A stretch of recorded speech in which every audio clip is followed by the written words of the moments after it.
And just a quick update. You've all watched the news. You know what happened in London this weekend, and well, this last week. You know, they've had a series of attacks. This is on top of a string of attacks they've been having for a while now. Uh, there's nothing I can say that you men haven't thought of already. Just to put it out there that it is. You know, we always talk about the shit hit the fan and what's going to happen and what when it's going to happen. Well, man, I'm sorry, but it is happening. You know, maybe it's not this big explosion all at once that we've all been prepared for so long, uh, but it's this slow escalating boil. It's heating up, you know, and it's not just the whole Muslim Christianity clash, which is unavoidable and coming. Obviously, there's all sorts of things, uh, but you know, it's just time. It's happening. There's no way around it. England is under a sustained attack. France has been under a sustained attack. Germany has been under a sustained attack. Uh, it's going to come here. It's time for you to get your affairs in order. Not because you're going to die, but I mean just because we're as a society we have to move from a peacetime setting to a wartime setting. And I know everyone thinks we've been on a wartime footing for so long, but we haven't. We've been letting our professional warrior class go out and fight all these little fights for us. And we've all been trying to live our lives back here the way we always have, just like the way we have since the end of World War II. World War II broke our spirits. We won that war, but it broke our spirits. We tried to ignore Korea. We tried to ignore Vietnam. We've tried to live in a bubble through all these wars, except possibly the first Gulf War, first Desert Storm. We all got pretty involved in that one. I don't know, but those days are quickly coming to a close. You've got to get your mind right about where you're going to be going forward, not just in this civilization clash that we've got coming up. That may still have another 150 years to go before it gets into a really big boil, although I don't think so. I think it'll be a lot quicker than that. We've got all sorts of other stuff coming up, though. We've got this left-right divide.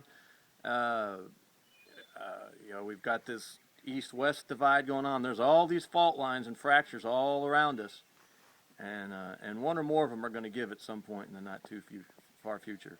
You just got to look at England. You know, over the last 2 or 3 years, their security situation has been transformed, and they are, uh, you know, they're an unarmed society now. I don't know how they address this problem going forward. They're kind of at the mercy of men with knives. I mean, how ridiculous is that for one of the most amazing cultures in the history of the world? England, the British, well, the English, have been one of the most stable, successful cultures in the history of the world. They have an unbroken history going back to at least 1066. If you want to start with the Norman invasion, I would take them back a little bit farther to around the 800s or something. But for all that time, if you go to 1066, that's still 1,000 years. If you go back to 1,200 years, you could even go back to six something when the Anglo-Saxons invaded the island of Britain. They have been a continuously successful society, and they're about to be snuffed out because they just decided they were done existing. They pretty much just said, what the heck, we're bored, and they gave up. These attacks that have been going on, you can't do anything about the bomber, but these guys with knives and trucks, 3 or 4 guys with pistols could stop these things in a heartbeat. But you know, the good guys are disarmed over there, and the bad guys are running wild. But like I said, you all know this. I'm not telling you anything you don't know. But just in case you're one of those few guys who watch this channel who don't maybe buy into to the ideology, or you know what, or if you're one of those guys who's waiting for the EMP to go off and hit the reset button, and we're all reduced to little tiny enclaves of survival. You know what? That would be wonderful if it happened, and I believe that. That sounds awful to say, but I think that would be great if it did happen. You know, reset. Let's start over. Let's rebuild. Let's clean out all the junk that's gone before us. We don't have any choice but to go back to basics and try to do it right. I don't think that's what's going to happen for us, man.